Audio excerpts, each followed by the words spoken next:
India গত নির্বাচনে ভারতীয় জনতা পার্টির ৫ জন প্রতিনিধি নির্বাচিত হয়েছিলেন। সে ৫ জন প্রতিনিধির মধ্যে আজকে প্যাক্সের মাননীয় চেয়ারম্যান অজিত নন্দী, পঞ্চায়েত প্যাক্সের সদস্য সুদন পাল এবং উমা মজুমদার, এই ৩ জন আনুষ্ঠানিকভাবে বিজেপি প্রত্যাখ্যান করে ভারতীয় জাতীয় কংগ্রেস দলে যোগদান করেছে।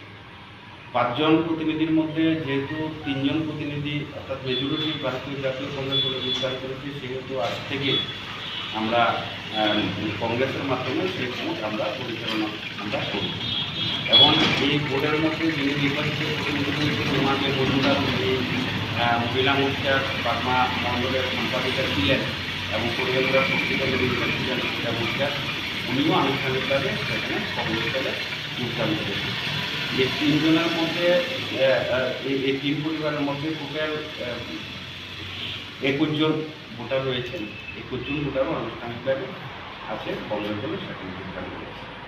আমি তাদের কাছে প্রত্যাশা করব নতুন ভোট ট্যাক্সের যারা বেনিফিশিয়ারি আছেন, সদস্য আছেন, তাদের কল্যাণে সেই ভোট খুব সুন্দরভাবে তারা পরিচালনা